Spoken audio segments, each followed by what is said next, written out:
এইবার মহিলাটি দুলুনি আর মন্ত্রপাঠ একটি সাথে থেমে গেল, কিন্তু রেনুর দিকে ফিরল না সে।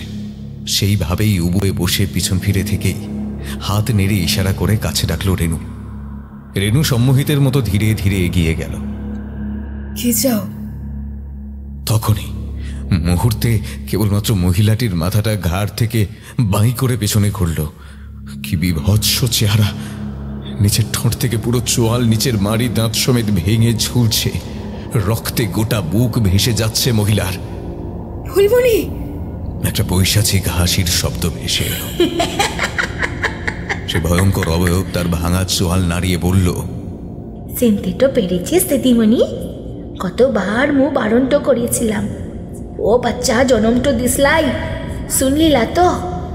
আজ উহার পঞ্চম বছরটা হলো লয়। এবার বুঝবি ও আসবে, তোরা কেউ বাঁচবিকলা, কেউ লা।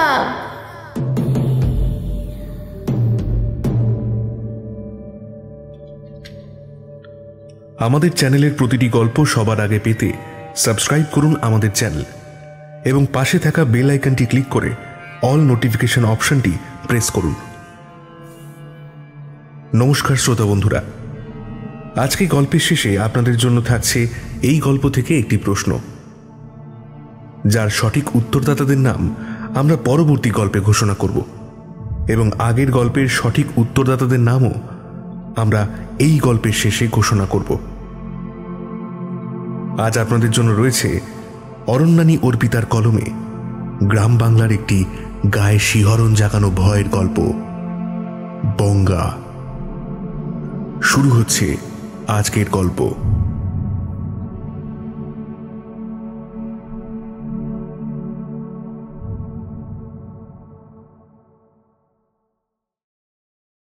টুসু, তুই কি বলছিস বটে?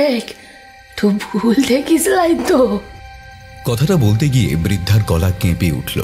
আরে লা রে বড় আম্মা, মু দু চোখ দিয়ে দেখেছি, ও মরেকের থানের পাশের মাটি কাঁপছিল বটে।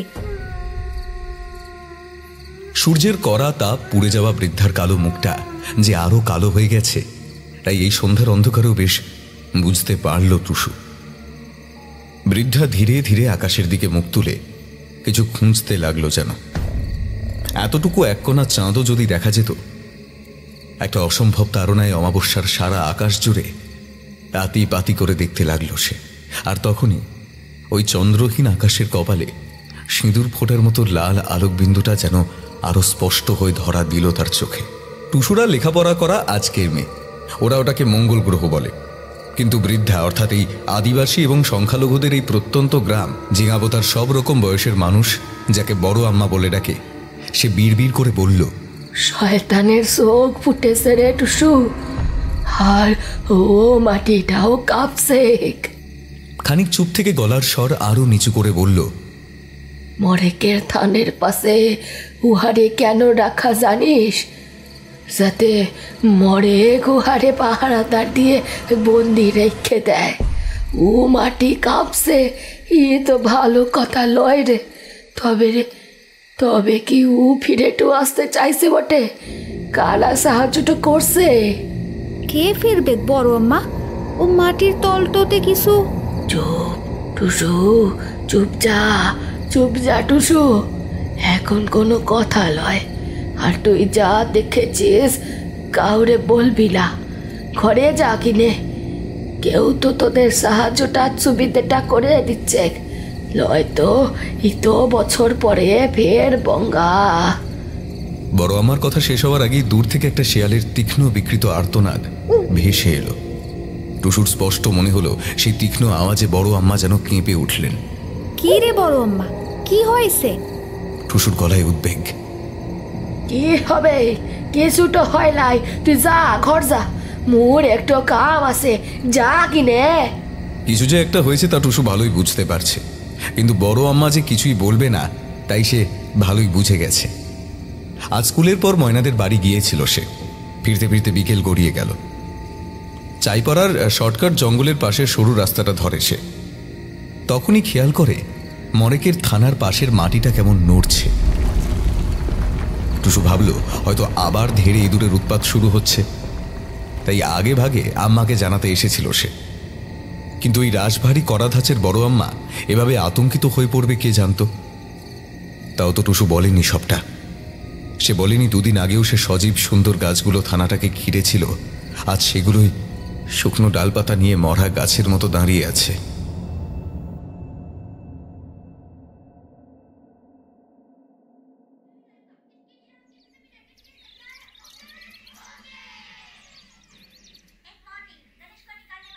সবার অলক্ষ্যে নিচের তলার টেবিল থেকে ফল কাটার ছুরিটা নিয়ে দোতলায় উঠে এসেছে রেনু।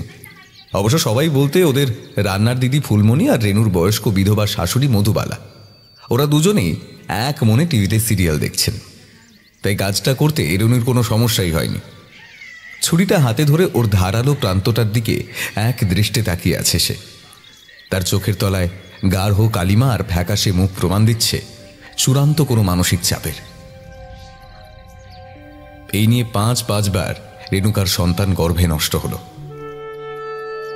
এর আগের ৪ বার ১.৫-২ মাসের মধ্যেই ওরা শেষ হয়ে গেছে, কিন্তু এই প্রথম বাচ্চাটা ওর পেটে ২.৫ মাস ছিল। সবাই ভেবেছিল এই বাচ্চাটা বেঁচে যাবে, কিন্তু না। এবারেও রেণুকা আর সুরেশের সন্তান পৃথিবীর আলো দেখার অনেক আগেই চলে গেল। হাতে ধরা ধারালো ছুরিটা এবার নিজের বা হাতের কবজির কাছে ধরে সে। আর বেশিক্ষণ এই জীবন যন্ত্রণা সহ্য করতে হবে না তাকে। একটু পরেই রুধিধারায় স্নান সেরেও মুক্ত হয়ে যাবে, একেবারে মুক্ত। ছুরিটা হাতের শিরার উপর চেপে ধরে রেনু, আর তখনই দরজা ধাক্কা দিয়ে ঠেলে ঘরে ঢুকে এলো ফুলমণি। আরে দিদিমণি, তুই কি করছিস বটে? এক ঝটকায় রেণুকার হাত থেকে ছুরিটা নিয়ে ফেলে দিয়ে ফুলমণি বলল, গিন্নিমাকে আপেলটা কেটে দিতে গিয়ে দেখি ছুরি খান নাই, অথচ একটু আগে আমি ওটারে দেখেছিলাম। তখনই মনে সন্দেহটা হলো। কেন তুমি বাঁচালে ফুলমণি আমাকে? কেন কেন কেন? ভগবানের দেওয়া পোড়ানটা লয়ে তুই এ করিস না। ও কপালটাতে থাকলে ঠিক তোর কোল আলো করে ফুটফুটে বাচ্চা আসবে, দেখিস তু। রেণুকাকে ধরে সান্ত্বনা দেওয়ার চেষ্টা করে ফুলমণি, কিন্তু রেণুকা মানে না। ধাক্কা মেরে ফুলমণিকে সরিয়ে দিয়ে মেঝেতে পড়ে থাকা ছুরিটার দিকে দৌড়ে যায়। মানসিক ভারসাম্যহীনের মতো অদ্ভুতভাবে হেসে ওঠে, তারপর উদ্ভ্রান্তের দৃষ্টি নিয়ে তাকিয়ে বলে, তুমি কি ভেবেছ তুমি আমাকে আটকাতে পারবে? যে জীবনে মা ডাক শুনতে পাবো না, সে জীবন রেখে আমি কি করব? না, আমি এক্ষুনি এই মুহূর্তে নিজেকে শেষ করে দেব। খবরদার আমার সামনে আসবে না, এক পাও এগোবে না, এক পাও না। দিদিমণি, তুই শোন আমার কথা। দিদিমণি, আচ্ছা শুন কেনে, একটু উপায় আছে, মিথ্যে লয়, মারান বুড়োর দিব্যি করে কইছি, তুই মা হতে পারবি।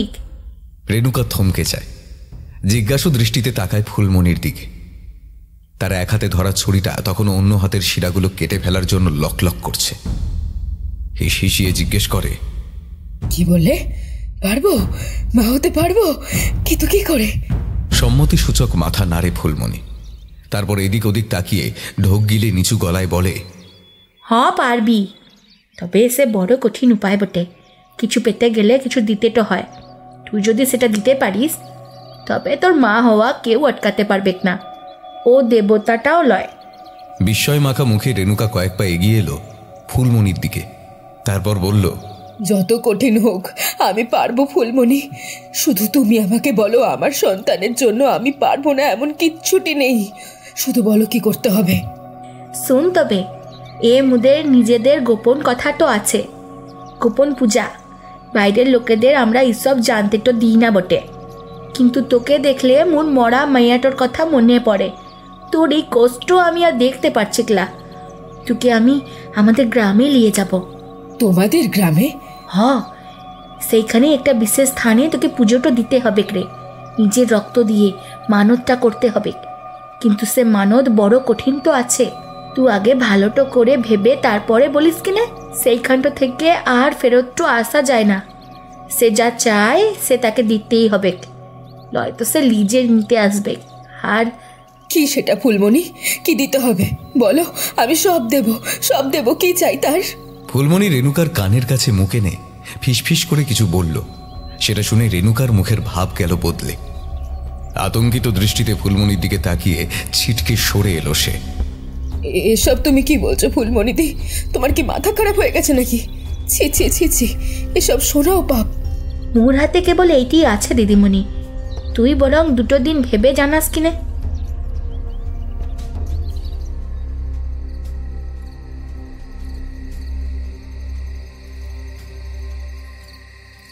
জঙ্গলের অনেকটা ভেতরে খানিকটা জায়গা সাফ করা হয়েছে দেখা যাচ্ছে। একটা লকলকে আগুনের কুণ্ডে একটা একটা করে কাঠ গুঁজে গুঁজে দিতে দিতে বিড়বিড় করে কোনো মন্ত্র পাঠ করছে 3 জন আদিবাসী মহিলা।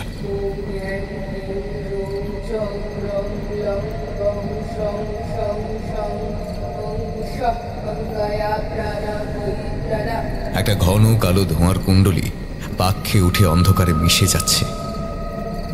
যজ্ঞে কি একটা দিতেই ভস করে আগুনটা লাফিয়ে উঠল যেন। তাতেই স্পষ্ট দেখা গেল বেদি থেকে হাত চারেক দূরে একটি মহিলাকে শুইয়ে রাখা হয়েছে। মহিলার চেহারা বেশভূষা কোনোটাই এই আদিবাসী গ্রামের কারো মতো নয়। কেমন একটা ঘোর মাখা চোখে সে মহিলাটি আকাশের দিকে চেয়ে রয়েছে, যেন সমস্ত বোধ বুদ্ধি চিন্তা ভাবনার ঊর্ধ্বে উঠে গেছে। সে একটা যান্ত্রিক অভিব্যক্তি ফুটে উঠেছে তার পাংশু মুখমণ্ডলীতে। তার শরীরের কাপড় অবিন্যস্ত, আর সেই কাপড়ের ফাঁক থেকে উন্মুক্ত হয়ে রয়েছে তার স্ফীত গর্ভ। একজন আদিবাসী মহিলা এবারে এক হাতে তেল সিঁদুর নিয়ে লেপে দিলেন সেই শুয়ে থাকা মহিলাটির গর্ভে। প্রায় সঙ্গে সঙ্গেই আশপাশ থেকে অসংখ্য শিয়ালের বিকৃত চিৎকার ভেসে আসলো। শায়িত তরুণী সামান্য কেঁপে উঠল যেন এবার। এতক্ষণে তার মুখে যান্ত্রিক ভাবটা চলে গিয়ে একটা অস্বস্তি এবং আতঙ্কের ছায়া নেমে আসছে যেন। তার চোখ থেকে কয়েক ফোঁটা জল গড়িয়ে নেমে এলো। প্রৌঢ়া মহিলাটি তা দেখে বললেন, আর বেশিক্ষণ লয় রে দিদিমণি, তোর মানত এখনই পূরণটা হয়ে যাবে, তার সাথে তোর হিসেব লিখে শেষ হয়েও যাবে, তারপরেই তুই আবার। যজ্ঞকুণ্ড ঘিরে থাকা সবচেয়ে বয়স্ক মহিলাটি হাতে তুলে নিলেন একটি কাপড়ের পুটুলি মতো কিছু। আরো একবার আগুনের শিখা লাফিয়ে উঠতেই বোঝা গেল ওটা একটা কাপড়ের পুটুলি নয়, ওটা একটা কাপড় আর গাছের ডাল দিয়ে তৈরি করা পুতুলের অবয়ব। বৃদ্ধা মন্ত্র পড়তে পড়তে তেল সিঁদুর মাখানো পুতুলটার ঠিক পেটের মধ্যিখানে একটা বড় মাপের ছোঁচ ছোঁয়াতে যন্ত্রণায় চিৎকার করে উঠল ওই তরুণী। দুই হাতে নিজের স্ফীত গর্ভ চেপে ধরেছে সে। তাড়াতাড়ি অন্য 2 প্রৌঢ়া গিয়ে তরুণীর হাত পা চেপে ধরলেন। সেই সঙ্গে আবারও শিয়ালের চিৎকার শুরু হলো। আর্তনাদের মাঝেই তরুণী উঠে বসার চেষ্টা করলো। না, তোমরা বন্ধ করো, আমার বাচ্চাটার কষ্ট হচ্ছে, বন্ধ করো, বন্ধ করো এসব। হিসহিসিয়ে উঠল প্রৌঢ়া। তোর বাসা? এটা তোর বাসা হলো কবে থেকে? এ সন্তান বঙ্গার ভোগ, একে রাখা ভালো লয় রে। তোর সন্তানের এর পর আসবে, এটা লয়। তরুণী যেন এতক্ষণে পুরোপুরি হুঁশ ফিরে পেয়েছে। সেইবার ধস্তাধস্তি শুরু করলো। যে প্রৌঢ়া হাত চেপে ধরেছিল সে ক্রোধ আর আতঙ্ক মিশ্রিত স্বরে বলল, ফুলমণি, এ শহুরে মেয়ে যদি কথাটা লা শুনে নিজের ইচ্ছায় ভোগটো লা দেয় আর ই খাবার একটিবার বঙ্গার সেবকদের কানে তো যায়, তাহলে কি হবে তুই তো জানিস লয়? দিদিমণি, এই কাজটা করিস না, মু বলছি সব ঠিক হয়ে যাবে। এবারের প্যাটের ছাটা তুই নিজের ইচ্ছায় বঙ্গারে দিয়ে কিনে, না হইলে বড় সর্বনাশটা হইবে। বঙ্গার প্রহরী জাগি যাবে, সে তখন। কিছুতেই না, দেব না আমার বেবিকে, দেব না। তুলা চাইলেও মু তোর এই গর্ভ রাখতে তো দেবকলাই, বঙ্গারে আসতে দেবকলাই। ঠিক এই সময় অরণ্যের নিকষ অন্ধকার ফুঁড়ে 3টি বাইক আসে ওদের সামনে। নেমে আসে 4 জন পুরুষ। একজন বাদে সকলেই যে স্থানীয় আদিবাসী তা বুঝতে অসুবিধা হয় না। সুরেশ এসেছে। সে দ্রুত এগিয়ে যায় তরুণীর দিকে, চিৎকার করে বলে, রেণুকা, চলো চলো এখান থেকে। হাতের ধাক্কায় মহিলা 2 জনকে ধাক্কা মেরে ফেলে রেণুকাকে পাঁজা কোলা করে তুলে নিতে যায় সুরেশ।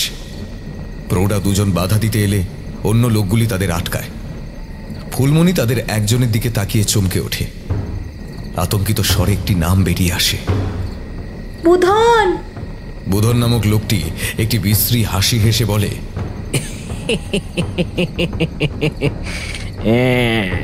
কি ভেবেটেছিলি মুদের চোখে ফাঁকি তো দিবি কি?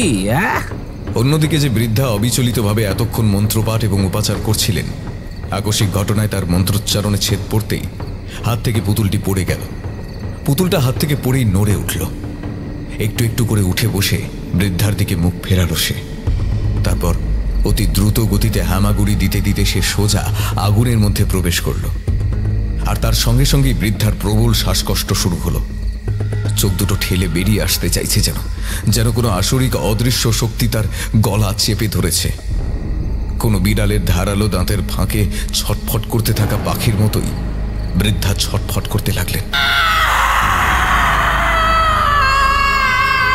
সেইভাবেই সেই অদৃশ্য ভয়ালো তাকে মাটি থেকে হাতখানেক উপরে শূন্যে তুলে প্রবল আক্রোশে আছাড় মারল ওই অগ্নিকুণ্ডের দিকে। বৃদ্ধার বীভৎস আর্তনাদ এবং ঘটনার ভয়াবহতা শুধু ফুলমণি এবং অপর প্রৌঢ়াকে নয়, উপস্থিত প্রত্যেককেই আতঙ্কের চরম সীমায় নিয়ে গেল। চারপাশ থেকে বৃত্তাকারে কিছু অশ্রুতপূর্ব অজানা ভাষায় শত শত কণ্ঠে মন্ত্রোচ্চারিত হতে লাগল। সে মন্ত্রোচ্চারণকারীদের কোনো চিহ্ন না দেখা গেলেও তার গম্ভীর নাদ উপস্থিত মানুষগুলোর রক্ত হিম করার জন্য যথেষ্ট।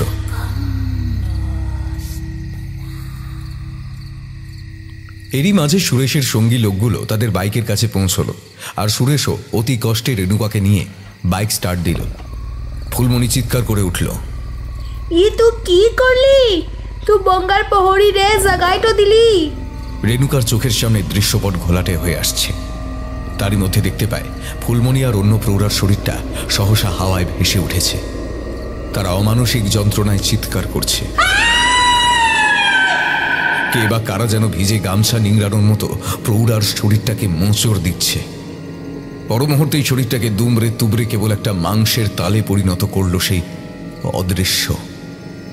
ফুলমণি শূন্যে ভাসমান অবস্থায় চিৎকার করে বলল, এটাকে তুই জনম দিসলারে, তোর দুটি পায়ে টোপরি।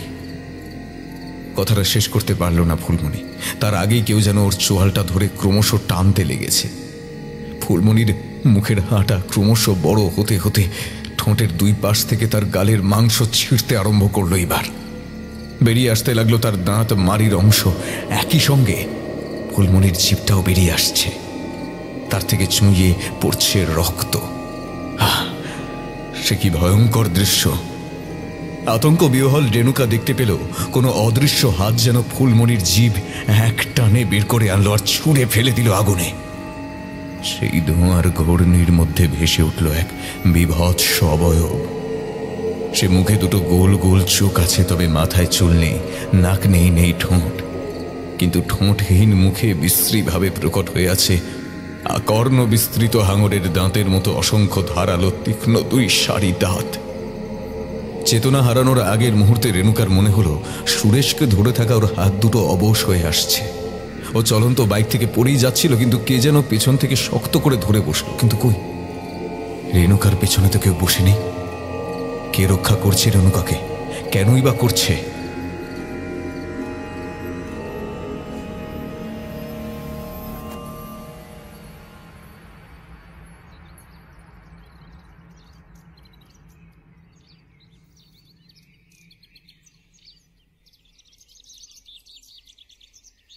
আরে করছো কি বাবাই? যাও বোনকে নিয়ে ব্যাটের ঘরে খেলা করো। সাজানোগুলো তো নষ্ট হয়ে যাবে। কতবার বলেছি না আজকে কোনো দুষ্টুমি করবে না। আজ সুরেশ রেণুকার বড় সন্তান বাবাই ওরফে রাহুলের ৫ম জন্মবার্ষিকী।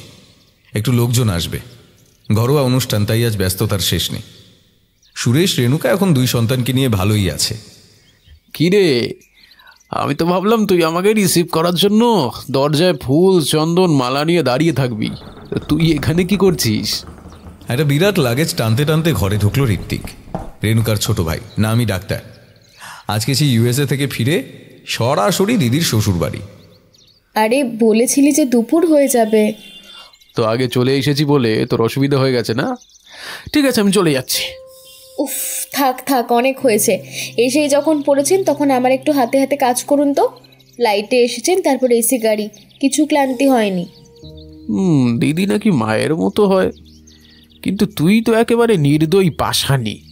হ্যাঁ তাই তাই, ফাঁকিবাজ কোথাকার। কিন্তু তুই এই ছাদের ঘরটা গোছাচ্ছিস কেন? তোর অতিথিরা তো আর এই ছাদের ঘরে এসে বসবে না। আর বিছানাটার যে অবস্থা! বিছানা গোছাতে গোছাতে বাবাইয়ের আঁকার খাতার খোলা পৃষ্ঠায় চোখ যায় রেণুকার। ওদের 6 জনের ছবি আঁকা। বাম দিক থেকে সুরেশের মা, সুরেশ, রেণুকা, তারপর বাবাই নিজে তার বোন বাবলির হাত ধরে আছে। আর ওদের সামনে বসে আছে ওদের সবার আদরের জার্মান শেফার্ড, নাম পটল কুমার। এই দেখি দেখি ছবিটা। টান মেরে দিদির থেকে বাবাইয়ের আঁকার খাতাটা নিয়ে নিল ঋত্বিক। তারপর মুগ্ধ চোখে বলল, বাহ, বাবাইয়ের হাত তো চমৎকার খুলেছে রে। কে বলবে 5 বছরে বাচ্চার আঁকা ছবি এটা? আরে বাস, পটলকেও তো বাদ রাখেনি দেখছি। হ্যাঁ, শুধু এই মামার কোনো জায়গা নেই, এটাই দেখলাম। তবে যাই বলি, সেরকম একটা গম্ভীর হিংস্র টাইপের কুকুর, তার নাম যে পটল কুমার রাখা হয়েছে, এটা তোর শাশুড়ি না থাকলে জানা যেত না। তোর মনে আছে যে আমার শাশুড়ি মাও নাম দিয়েছিলেন? তার থাকবে না? আমার তো আজও পরিষ্কার মনে আছে। তোরা সবাই মিলে ঠিক করতে পারছিলি না যে কি নাম দেওয়া হবে। এমন সময় টিভিতে একটা সিরিয়াল হতো, তার কি একটা গান ভেসে উঠল। ব্যাস, মাসিমা একেবারে গদগদ হয়ে একগাল হেসে কোলে তুলে নিয়ে বললেন, আজ থেকে ওর নাম হবে পটল কুমার, গানওয়ালা। পটল কুমার যদি বুঝতো ব্যাপারটা, তাহলে নিশ্চিত মানহানির মামলা টামলা করে দিত, তাই নয় কি? তোকে ওরা ভিডিও কল ছাড়া কতটুকু দেখে বলতো? ফ্যামিলি ফ্রেমে আসতে গেলে না একটু থাকতে হয়। এই যে এসেছিস, 1 মাস থেকে তারপর যাবি। আহ, কি আহ্লাদ! আর আমার পেশেন্টরা, তাদের কি হবে? হ্যাঁ, এই তবে যাই বলিস, কিন্তু এই ছবিটা তো না আমরা সবাই চেয়েছিলাম কিন্তু এক সময়। হ্যাঁ সত্যি, সেই সময়টা যেভাবে কেটেছিল তোদের। হ্যাঁ, আমি হয়তো এখানে ছিলাম না, কিন্তু আমি তো নিয়মিত টাচে ছিলাম। আমি তো জানতাম তোর উপর দিয়ে যে কি যাচ্ছিল। তুই তখন এত ডিপ্রেশনে চলে গিয়েছিলি যে আমার ফোনও ধরতি না। যা খবর পেতাম জামাইবাবুর থেকেই পেতাম, আর বাবা মার থেকে। তুই একটা গ্রামে গিয়ে কি সমস্ত পুজো দিয়ে এসেছিস, আর কি সব পাগলামো করে চলেছিস। কিন্তু দিদি, তারপরে এত বছর কেটে গেল, তুই আমাকে কখনো ডিটেলসে কিন্তু বলিসনি। যতবারই দেখা হয়েছে কিছু না কিছু অজুহাতে এড়িয়ে গেছিস। বিগত সময়ের ভয়ঙ্কর দিনগুলো আজ অনেকটাই ফিকে হয়ে গিয়েছে। তাও ভাইয়ের কথা শুনে যেন অতীতের সেই কালো ছায়া খেলে গেল রেণুকার মুখে। পরপর 5 বারই গর্ভেই সন্তান নষ্ট হওয়ার পরে যখন জীবনের প্রতি সমস্ত ভালোবাসা চলে গিয়েছিল, তখন আর যুক্তিতর্ক কোথায় থাকে বল? তখন রান্নার দিদি ফুলমণি উপায়টা বলেছিল ওদের গ্রামে এক নিষিদ্ধ থানে নিজের রক্ত দিয়ে পুজো দিতে হবে আর মানত করতে হবে। পুজো দেবার পরেই গর্ভবতী হব আমি, এবং সেই গর্ভের সন্তানের কোনো ক্ষতি হবে না। সে মাতৃগর্ভে নিশ্চিন্তে বেড়ে উঠবে। কিন্তু ঠিক 8ম মাসে সেই গর্ভের সন্তানকে ওই থানের অধীশ্বরের কাছে নিবেদন করতে হবে, এক বিশেষ উপাচারের মধ্য দিয়ে, ভোগ হিসেবে। মানে? হ্যাঁ, ওরা তাই বলেছিল। এ সন্তান নাকি আমার নয়, ওর ওপর আমার কোনো অধিকার থাকবে না। আমার যদি এই সন্তানের মায়ামোহ ত্যাগ করে ওকে নিবেদন করে দিতে পারি জন্মানোর আগেই, তাহলে তার পরবর্তী সময় আমি যতবার মা হতে পারবো। কখনোই গর্ভ নষ্ট হবে না এবং সন্তানও সুস্থ সবলভাবে জন্ম নেবে। My gosh, and you believe it? আমি বিশ্বাস করে নিয়েছিলাম ফুলমণির কথা। অনেক মানসিক দ্বন্দ্ব কাটিয়ে অবশেষে রাজি হয়েছিলাম, সে পুজোও দিয়েছিলাম। এবং ফেরার পরবর্তী সময় সত্যি আমি গর্ভবতী হলাম। কিছু সন্দেহ তখনও ছিল, কিন্তু যখন 3 মাস পার হয়ে 4 মাস হয়ে গেল এবং গর্ভের সন্তান সুস্থভাবে বেড়ে উঠতে লাগলো, তখন আমার বিশ্বাস আরও দৃঢ় হলো ফুলমণির প্রতি। এই জন্যই জামাইবাবু বলতো সে তোকে মানসিক ডাক্তার দেখাতে হবে। এবার বুঝতে পারছি। দেখ, তুই বিশ্বাস কর বা না কর, অস্বাভাবিক এবং অলৌকিক অনেক কিছুই ঘটেছিল। 7ম মাসে আমার স্বাদ হলো, কিন্তু একমাত্র আমি আর ফুলমণি জানতাম যে এই সন্তানকে তাকে নিবেদন করে দিতে হবে জন্মের আগে।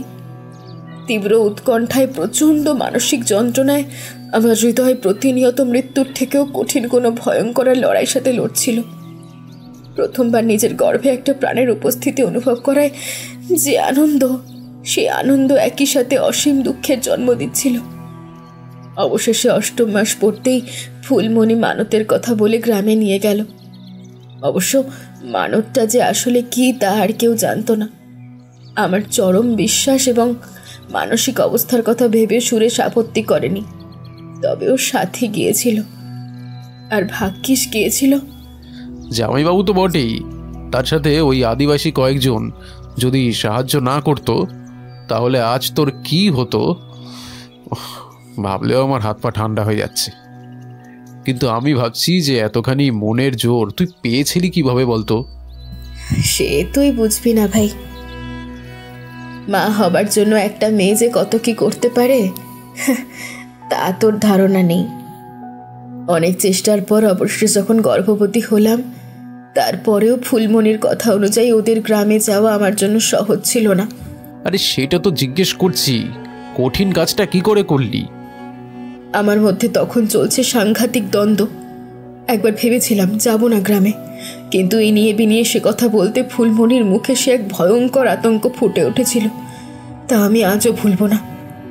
অজানার প্রতি ভয়ই সম্ভবত আমি শেষ পর্যন্ত ওদের গ্রামে যেতে সম্মত হই। তাছাড়া আরও একটা ব্যাপার ছিল রে ভাই। কি ব্যাপার? ৭ম মাসের মাঝামাঝি সময় থেকে প্রায় প্রতিদিন মাঝরাতে ঠিক ৩টে বাজলেই আমার ঘুম ভেঙে যেত আর অসম্ভব খিদে পেত। এইটা অবাক হওয়ার মতো কোনো বিষয় হলো? হ্যাঁ, প্রেগনেন্ট মহিলাদের মাঝে মাঝেই রাত্রিবেলা খিদে পায়। হ্যাঁ, আমার সেকেন্ড প্রেগনেন্সির সময়, মানে বাবলি জন্মের আগেও ৩টের সময় ঘুম ভেঙে গিয়ে তীব্র খিদে পেত, কিন্তু শুধু সেই জন্য নয়। তবে ঋত্বিকের গলায় সংশয় মেশানো কৌতূহল উঁকি মারে। রেণুকা আরও খানিকক্ষণ চুপ করে থেকে আস্তে আস্তে বলে, প্রত্যেক রাতে আমার পরিষ্কার মনে হতো ঘরের অন্ধকার ফুঁড়ে দুটো চোখ আমার দিকে সমানে তাকিয়ে আছে। আমি ঘরের আলো জ্বেলেও ঘুমিয়ে দেখেছি। ঠিক মধ্যরাতে বিদ্যুৎ চলে যেত। মাঝে মাঝে মনে হতো কেউ মন্ত্রপাঠ করছে। সবটা মিলিয়ে মানসিকভাবে এতটা ভেঙে পড়ি, ফুলমণির কথা মতো চলা ছাড়া আর কোনো রাস্তা দেখতে পাইনি। তাছাড়া সত্যি তো, আগে গর্ভের কোনো সন্তান ৩ মাস পেরোতে পারেনি। পুজো দেওয়ার পর সেই প্রথম ৮ মাস। তাই কথা মতো এর পরের গর্ভ এবং তার সন্তান যে সুস্থভাবেই থাকবে সে বিষয়ে সন্দেহ ছিল না। তবে একটা ঘোরের মধ্যেই সেদিন ফুলমণির মা আর টগর বলে মহিলার সাথে জঙ্গলের ভেতর এক জায়গায় পৌঁছেছিলাম। কেন জানি তার পরের ঘটনা কিছুই পরিষ্কার মনে পড়ে না আমার বা সুরেশের। শুধু মনে আছে একটা ভীষণ অগ্নিকাণ্ড ঘটেছিল আর সুরেশ কিছু আদিবাসীদের সাহায্যে আমাকে উদ্ধার করে। সেই আদিবাসী ভাইদের প্রতি কৃতজ্ঞতার কোনো শেষ নেই আমার। তাদের মধ্যে একজন তো প্রায় আসেন না দেখা করতে, জামাইবাবু বলেছিল তো। হ্যাঁ রে, ওর নাম বুধন। ভারী ভালো মানুষ। ওদের জন্যই তো আজ বাবাই বেঁচে রয়েছে, আমি বেঁচে আছি। শুধু তাই নয়, আজ আমার কোল জুড়ে এসেছে পরীর মতো ফুটফুটে মেয়ে বাবলি। ঠিক তার পরের বছরই। আজকে সন্ধেবেলায় বুধন এবং তার বন্ধুরা আমন্ত্রিত, তাই না? হ্যাঁ রে, ওনারা অত দূর থেকে আসছেন, তাই রাতে খাবার পর তারা ফিরতে পারবেন না। তাই ওই ঘরটায় ওনাদের থাকার ব্যবস্থা করছি। দারুণ ব্যাপার। ওনাদের কথা এত শুনেছি, আজকে পরিচয় হয়েই যাবে। কথা বলতে বলতে বাবাইয়ের আঁকার খাতার পৃষ্ঠা উল্টাতেই একরকম চমকে উঠল ঋত্বিক। এ কি, এটা কি? কই দেখি বলে খাতাটা টেনে নিতেই আতঙ্কে রেণুকার মুখ বিবর্ণ হয়ে গেল। মুখের ভেতরটা শুকিয়ে উঠল নিমেষে। বুকের ভেতর কামারশালার হাতুড়ির ঘায়ের মতো জোরে জোরে শব্দ হতে লাগল। খাতায় একটা পুতুলের অবয়ব এঁকেছে বাবাই। হাত পাগুলো গাছের ডালের মতো, আঙুল নেই, মাথায় চুল নেই, গোলাকার মুখে দুটো মণিহীন চোখ থাকলেও কান নেই, নাক নেই, নেই ঠোঁট, কিন্তু ঠোঁটহীন মুখে বিশ্রীভাবে প্রকট হয়ে আছে আকর্ণ বিস্তৃত 2 সারি দাঁত। আঙুরের দাঁতের মতো অসংখ্য ধারালো তীক্ষ্ণ দাঁত, আর সেই দাঁতে কালচে লাল রং লেগে আছে। আপনা থেকেই চিৎকার বেরিয়ে এলো রেণুকার মুখ থেকে। আরে একটা ছবি তো, চেঁচাচ্ছিস কেন? ধর। আমি আমি কি কোথাও একটু দেখেছি ভাই, আমি দেখেছি। আরে হতেই তো পারে, কোনো হলিউড মুভিতে দেখেছিস হয়তো, তবে সাংঘাতিক এগেছে কিন্তু। হ্যাঁ, না না, কোনো মুভিতে না। কোথায় যে? আমি জানি কোথায়। তুই জানিস? হ্যাঁ। কোথায়? একে তুই দেখেছিস? মানে তুই দেখিস একে রোজ, প্রতিদিন। হ্যাঁ, ঠিক যখনই আয়নার সামনে দাঁড়াস। বলেই হো হো করে হেসে উঠে পালিয়ে গেল ঋত্বিক। রেণুকাও ছদ্ম রাগ দেখিয়ে ঘুষি মারতে তেড়ে গেল। ছবিটা তেমনভাবেই আঁকার খাতার মধ্যে হাসতে লাগলো। সমস্ত কাজ সেরে খেয়ে দুপুরবেলা একটু বিছানায় গা এলাতেই ক্লান্তিতে চোখ জড়িয়ে এলো রেণুকার। হঠাৎই একটা অস্ফুট বিড়বিড় শব্দ কানে আসতে উঠে বসল সে। সবাই তো নিচের ঘরে, এখানে তো কেউ নেই। তবে কি বাবাই আর বাবলি এখনো ঘুমোয়নি? নিশ্চয়ই মামাকে পেয়ে খুব গল্প করছে। আর বাবলির আয়া দিদি বা কি করছে? না, যে দিকটা না দেখবো সেটাতেই সমস্যা। যাই, অন্তত বাবলিকে গিয়ে নিয়ে তো আসি। বিরক্ত মুখে গজগজ করতে করতে পাশের ঘরের দরজা ঠেলে ঢুকলো রেণু। কিন্তু না, ঘর তো ফাঁকা। তাহলে কি ছাদে? এই দুপুরে ছাদে কি করছে ওরা? মাথাটা আরো গরম হয়ে গেল রেণুর। তাড়াতাড়ি সিঁড়ি বেয়ে ছাদে উঠে ঝাঁঝালো গলায় বলতে গেল, এক্ষুনি ঘরে আয় বলছি, ভালো চাস তো এক্ষুনি। মুখের কথা শেষ হলো না রেণুর। ছাদে কোথাও বাবলি বা বাবাই ঋত্বিকের চিহ্ন নেই। তবে তাদের পাঁচিলে উবু হয়ে এক মহিলা তার দিকে পিছন করে বিপজ্জনকভাবে বসে আছে। বিড়বিড় শব্দটা এখনো আরো স্পষ্ট। এই বহরা দুপুরেও কেমন যেন গা ছমছম করে রেণুকার। হ্যাঁ, কে এই মহিলা? রান্নার ঠাকুরের সঙ্গে যারা হেল্পার হিসেবে এসেছে তাদের মধ্যে কেউ কি? কে তুমি? এইভাবে বসে আছো কেন? পড়ে যাবে তো। কোনো উত্তর নেই। মহিলা এবার দুলে দুলে আরো দ্রুত বিড়বিড় করছে। এতক্ষণে রেণুকার মনে হলো এই বিড়বিড় কথাগুলো আসলে ঠিক যেন মন্ত্র পাঠের মতো। এ যেন আগেও শুনেছি রেণু। রেণুর পা ভারী হয়ে আসছে, মাথায় সেই যন্ত্রণাটা হচ্ছে আবার। রেণুকা আবার কাঁপা গলায় জিজ্ঞেস করলো, কি হলো? উত্তর দিচ্ছ না যে? কি মতলবে এসেছো? এইবার মহিলাটি দুলুনি আর মন্ত্রপাঠ একটি সাথে থেমে গেল, কিন্তু রেণুর দিকে ফিরল না সে। সেইভাবেই উবুয়ে বসে পিছন ফিরে থেকেই হাত নেড়ে ইশারা করে কাছে ডাকল রেণু। রেণু সম্মোহিতের মতো ধীরে ধীরে এগিয়ে গেল। কি চাও? তখনই মুহূর্তে কেবলমাত্র মহিলাটির মাথাটা ঘাড় থেকে বাঁই করে পেছনে ঘুরল। কি বিভৎস চেহারা! নিচের ঠোঁট থেকে পুরো চোয়াল নিচের মাড়ি দাঁত সমেত ভেঙে ঝুলছে। রক্তে গোটা বুক ভেসে যাচ্ছে মহিলার। ফুলমণি! একটা পৈশাচিক হাসির শব্দ ভেসে এলো। সে ভয়ঙ্কর অবয়ব তার ভাঙা চোয়াল নাড়িয়ে বলল, চিনতে তো পেরেছিস দিদিমণি? কতবার মু বারণ তো করেছিলাম। ও বাচ্চা জনম তো দিসলাই, শুনলিলা তো? আজ উহার পঞ্চম বছরটা হলো লয়। এবার বুঝবি ও আসবে, তোরা কেউ বাঁচবিকলা, কেউলা। বলতে বলতে সেই অবয়ব পাঁচিল থেকে নেমে এসে তার একটা হাত বাড়িয়ে দিল রেণুকার দিকে। কিন্তু এ কি? এ কেমন হাত? এ তো গাছের ডাল। সেই ডালের আগা থেকে অনেকগুলো লম্বা কাঁটার মতো বেরিয়ে আসছে। আতঙ্কের চরম সীমায় পৌঁছে চিৎকার করে উঠে বসলো রেণুকা। আরে কোথায় কি? দিব্যি সে তার ঘরে বিছানায় শুয়ে আছে। তার মানে কি সে স্বপ্ন দেখছিল? কি হয়েছে রেণু? চেঁচালে কেন? ঘরের লাগোয়া বাথরুম থেকে টাওয়াল জড়িয়ে বেরিয়ে আসে সুরেশ। তুমি কখন এলে? এই আধ ঘন্টা আগে। আরে আজ তো আমার হাফ ছুটি, কিন্তু চেঁচালে কেন? আরশোলা টোলা নাকি? আরে না না, জানো এতদিন পর ফুলমণিকে স্বপ্নে দেখলাম। সে কি চেহারা! তুমি কি কারণে আবার এইসব নিয়ে ভাবছো?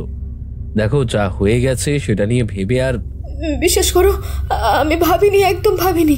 কিন্তু কথাগুলো তো সত্যি। ফুলমণি বলেছিল আমায় বাবাইকে জন্ম দিলে নাকি সর্বনাশ হয়ে যাবে। রেণু, আবার পুরনো কথা তুলছো কেন? বুধনরা কি বলেছে মনে নেই?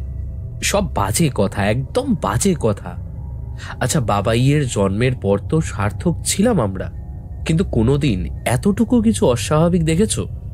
বরং বাবলির বেলায় অনেক সমস্যায় পড়তে হয়েছে, রক্তাপ্লতা, দাঁতের সমস্যা, এইসব। এমনকি এখন এই 4 বছর বয়স হলো, বাবলি কোনো কথা বলতে পারে না। ডাক্তার তো অনেক পরীক্ষা করে দেখেছেন সুরেশ, বাবলির শারীরিক কোনো সমস্যা নেই, কিন্তু বাচ্চা অনেক দেরিতে কথা বলে। বাবলি তেমনটাই দেখো, আর প্রথম শব্দটা বলবে বাপি। হ্যাঁ, বাবাই আগে মা বলেছে, অন্তত মেয়েটা তো বাপি বলুক। বলে রেণুকাকে কাছে টানতে যায় সুরেশ, কিন্তু রেণুকা তাকে আলতো ধাক্কা মেরে সরিয়ে দিয়ে বলে, ঘর ভর্তি লোকজন, এখন কোনো দুষ্টমি না, মাথাটা মুছে একটু জিরিয়ে নাও। আমি দেখি মামা আর ভাগনা ভাগ্নিরা মিলে কি করছে, তারপর চা বসাই। আচ্ছা ঠিক আছে। ও হ্যাঁ, আরেকটা কথা, মা বলছিল ছাদে কি আচার টাচার আছে, সেটা কোথায় রাখতে হবে দেখে নিও প্লিজ। হ্যাঁ, আমি একটু শুই না হয়। কথাটা শুনেই রেণুকার মুখ কিছুটা শুকিয়ে গেল যেন। আবার ছাদে যেতে হবে? পাশাপাশি একটা অদম্য কৌতূহল তৈরি হলো। 1 পা 2 পা করে সিঁড়ি বেয়ে ছাদে উঠল সে। ছাদের বন্ধ দরজাটার সামনে দাঁড়িয়ে 2 মুহূর্ত কিছু ভাবলো, তারপর দরাম করে দরজাটা খুলেই ফেলল। তাতে করে কেবল রেণুকাকে চমকে দিয়ে কয়েকটা পায়রা উড়ে গেল মাত্র।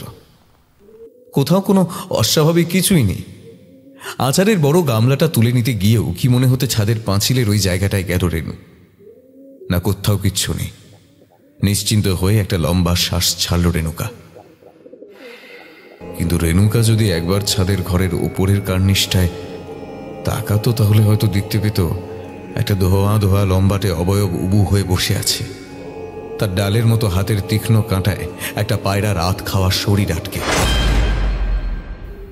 Happy birthday to you, happy birthday to you, happy birthday dear Babai, happy birthday to you. দারুণ হই হুল্লোড়ের মধ্যে দিয়ে কেক কাটা হয়ে গেল। সবার রাতের খাওয়া হয়ে গেলে অতিথি অভাগ্যতরা ধীরে ধীরে চলে গেলেন একে একে। রয়ে গেল শুধু ঋত্বিক আর বুধনরা। ওরা সবাই মিলে নিচের ঘরে আড্ডা দিচ্ছে। এমন সময় রেণুকা খেয়াল করলো বাবাইকে দেখা যাচ্ছে না। নিচের সব কটা ঘর খুঁজে না পেয়ে দোতলায় গেল রেণু। না, দোতলায় কোনো ঘরে বাবাইয়ের কোনো চিহ্ন নেই। মনের মধ্যে কেমন একটা কু ডাকলো রেণুর। ছাদে যায়নি তো কোনোভাবে? ভাবতেই বুকের মধ্যে যেন হাতুড়ি পিটতে লাগলো। 1 পা 2 পা করে ছাদের দিকে যাওয়া শুরু করতেই এই বাল্বটা আচমকা কাঁপতে লাগলো।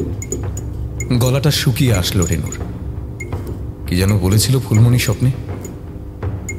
আজকেই বাবাইয়ের 5 বছর পূর্ণ হচ্ছে, আজকেই সে আসবে। কে আসবে আজ?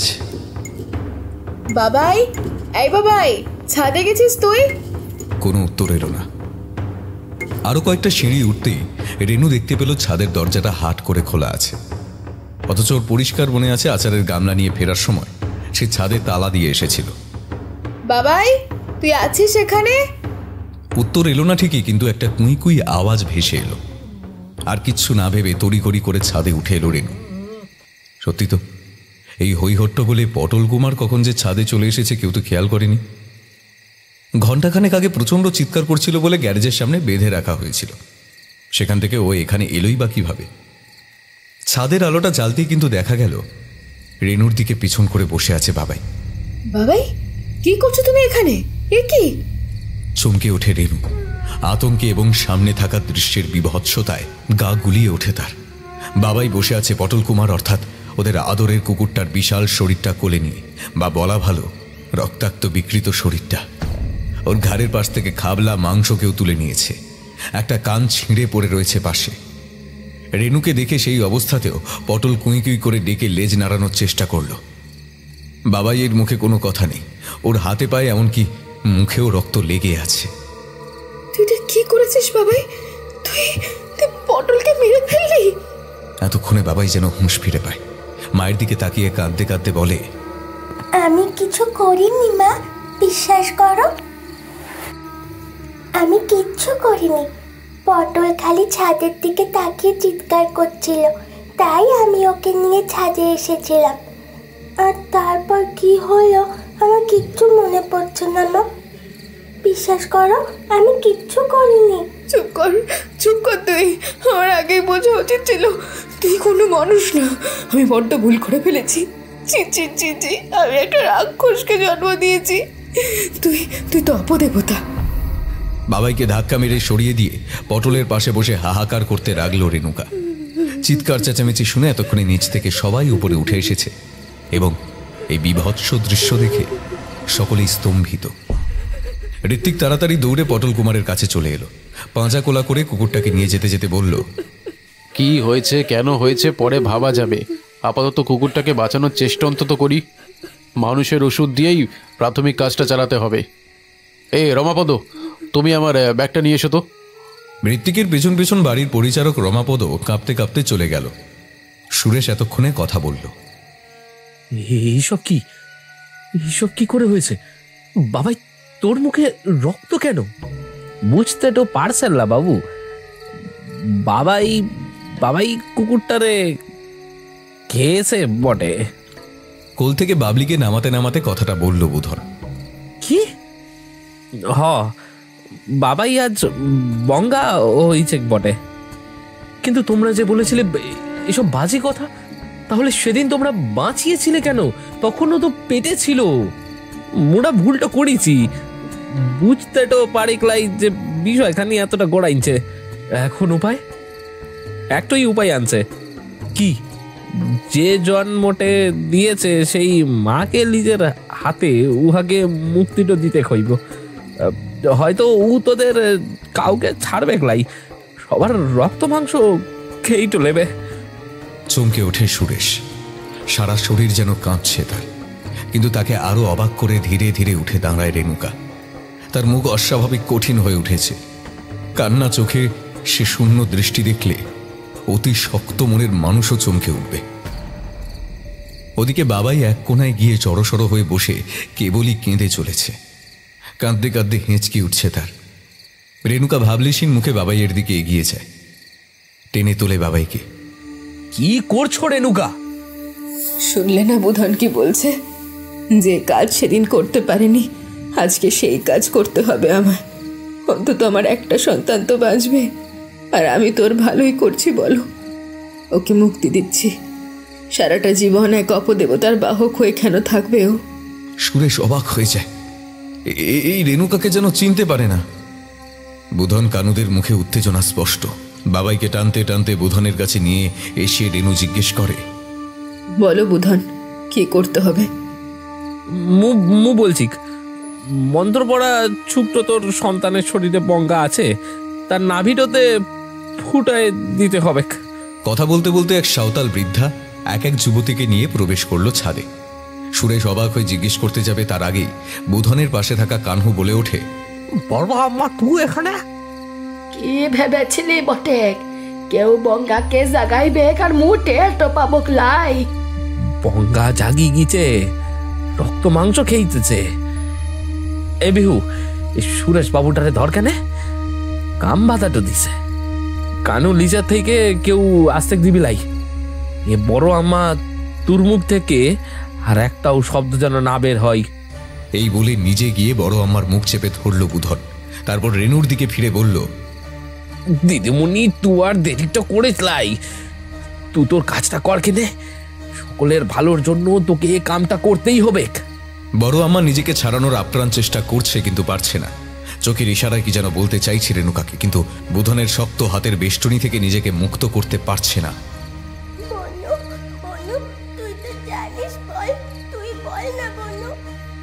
কাঁদতে কাঁদতে বাবাই বাবলির হাত জড়িয়ে ধরল।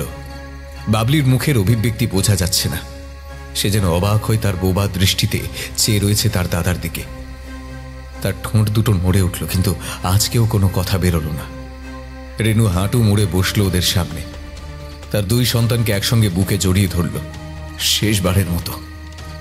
কয়েক মুহূর্ত পর হঠাৎই শক্ত হাতে নিখুঁত নিশানায় সূঁচটা ফুটিয়ে দিল তার সন্তানের নাভিতে। সঙ্গে সঙ্গে পৈশাচিক তীক্ষ্ণ কান ফাটা চিৎকারে বাড়ির প্রত্যেকটা দরজা জানালার কাঁচ ঝনঝন শব্দে ভেঙে পড়তে লাগলো।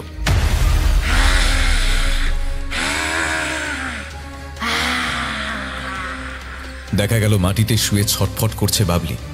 ওর চোখের সাদা অংশ বেগুনি হয়ে উঠেছে, কালো মণি দুটো হয়ে যাচ্ছে হলুদ। পাতলা গোলাপি ঠোঁটের দুপাশ থেকে বেরিয়ে আসছে ধারালো দাঁত। ওর ছোট্ট শরীরটা প্রবল যন্ত্রণায় মোচড় দিচ্ছে। হ্যাঁ, ওই মরণ আর্তনাদটা বাবলির মুখ থেকেই বেরোচ্ছে। হারামজাদি, এটা তুই কি করলি বটে? আমি যে দেখে ফেলেছি বুধন, আমাদের পটলের দাঁতের ফাঁকে আটকে থাকা বাবলির জামার অংশটা। আজকে যে বাবলি কিচ্ছু খায়নি সেটাও লক্ষ্য করেছি আমি। আসলে আজ থেকে বোধহয় রক্ত মাংস ছাড়া আর কিছুই ওর মুখে রুজবে না, তাই তো? বুধনের শরীরটা হঠাৎ মোচড় দিতে শুরু করলো। সবার বিহ্বল চোখের সামনে আস্তে আস্তে বদলে যাচ্ছে ওই মনুষ্যরূপী দেহটা। ক্রমশ একটা লম্বা অবয়ব ওদের সামনে স্পষ্ট হয়ে উঠল।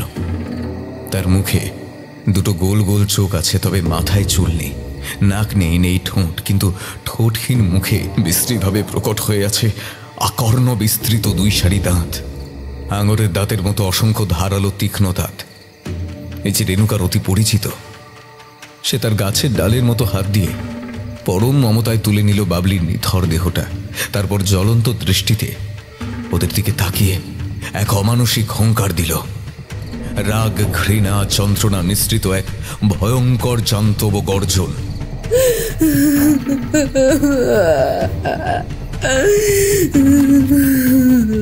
তারপর সকলে আতঙ্কিত বিহ্বল দৃষ্টির সামনে সেই পৈশাচিক অবয়ব বাবলির শরীরটা নিয়ে একটা গাঢ় ধোয়ার কুণ্ডলীর মধ্যে ক্রমশ অদৃশ্য হয়ে গেল।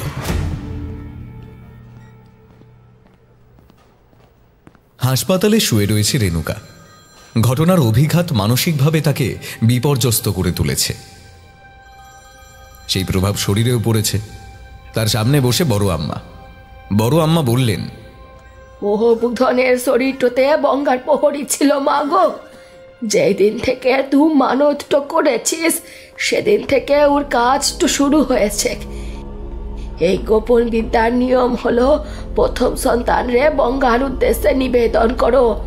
পেটে থাকা তাহলে পরের সন্তান সুস্থ হয়, সাধারণ মনুষ্য হয়। অন্যথাটা হলেও ফের সন্তান হবে, তবে তাদের একজন হবে বঙ্গাল লিজে, অপরজন হবে তার ভোগ। মনুষ্য শরীরটাতে জনমটা লেবার পর ভোগ পেলে বঙ্গা অপার ক্ষমতাটা পাবে। আর ও বঙ্গার প্রহরীর কামটা হলো সব কিছু ঠিকভাবে যাতে হয় সেটা দেখা। কানহুরা যেটা ছিল যাতে বঙ্গা জনমটা লয়, তা হইলে বঙ্গার বরে প্রচুর সম্পদ পেত বটে। তাই তো ওরা চাইছিল বাবাইকে বঙ্গাটোসে যাইতে, যাতে তো উড়ে বঙ্গা ভেবে নিজের হাতে ওর নাবিতে সূচটা ফুটাই দিস। তাহলে বাবাই ভোগটা হয়ে যেত। ভোগ অথবা মুক্তি, যার পেটের সা সেই কেবল দিতে তো পারে। এই অবধি বলে থামলেন বড় আম্মা, কিন্তু রেণুকার থেকে কোনো সাড়া না পেয়ে তিনি আবার বললেন, তো ওই দিন সূচটা বাবলির নাবিতে না ফুটায়ে বাবাইয়ের নাবিতে ফুটাইলেই বাবাই হতো বঙ্গার ভোগ।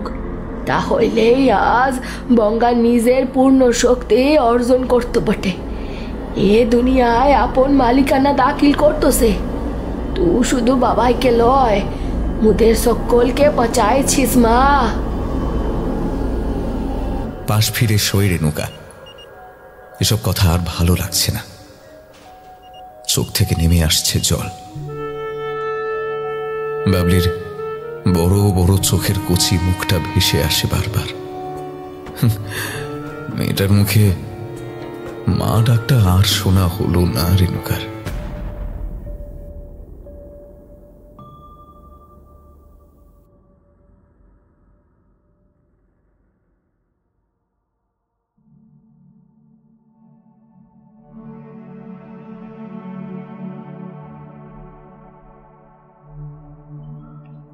আজকে আপনাদের জন্য যে প্রশ্নটি রয়েছে সেটি হলো, বাবলির জামার অংশটি কোথায় আটকে ছিল?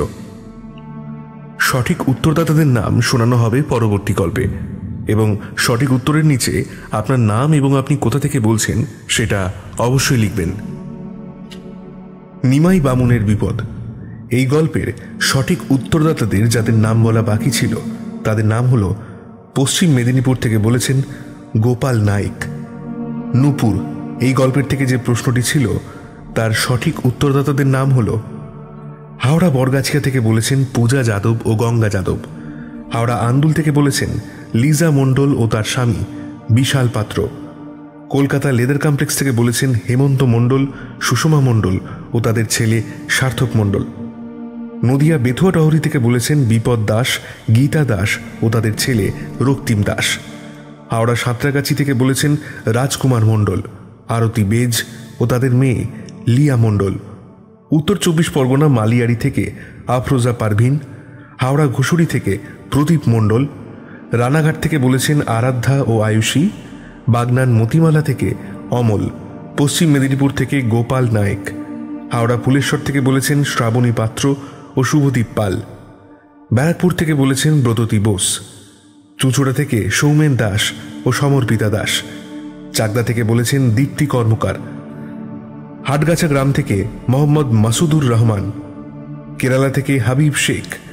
হাওড়া উলুবেড়িয়া থেকে বলেছেন শুভ দলুই, মৌমিতা দলুই ও তাদের ছেলে সুব্রত দলুই। হুগলি বাঁশবেড়িয়া থেকে পূর্ণিমা বিশ্বাস। মালবাজার থেকে বলেছেন রাধারানী বিষ্ণু। বারুইপুর থেকে বলেছেন শঙ্কর মণ্ডল ও তার মেয়ে পূজা মণ্ডল। সাবাং থেকে বলেছেন শুভঙ্কর দাস। বরানগর থেকে বলেছেন শৈবাল ব্যানার্জি। বজবজ থেকে বলেছেন আকরাম নস্কর। রাশিয়া থেকে বলেছেন রাকেশ বাড়ুই, সঞ্জয় সরকার ও রাজুদা। কল্যাণী গয়েশপুর থেকে বলেছেন সৌরভ চৌধুরী। মদনপুর থেকে রত্না সরকার ও বাবু। মাঝের গ্রাম থেকে বলেছেন লক্ষ্মী দাস। বর্ধমান থেকে বলেছেন আশিস মেটে। বারাসাত কাজীপাড়া থেকে সোনিয়া খাতুন। গোবরডাঙ্গা থেকে বলেছেন উজ্জ্বল বৈদ্য। ব্যারাকপুর খালপাড় থেকে বলেছেন বিকাশ মণ্ডল। গোবরডাঙ্গা থেকে বলেছেন তন্দ্রা দত্ত ও সৌতিক মণ্ডল। সিঙ্গুর থেকে বলেছেন শুভদীপ দুলে, মঙ্গল সাঁতরা, সুজন সাঁতরা, সৌভিক রাউত, পলাশ রুই দাস।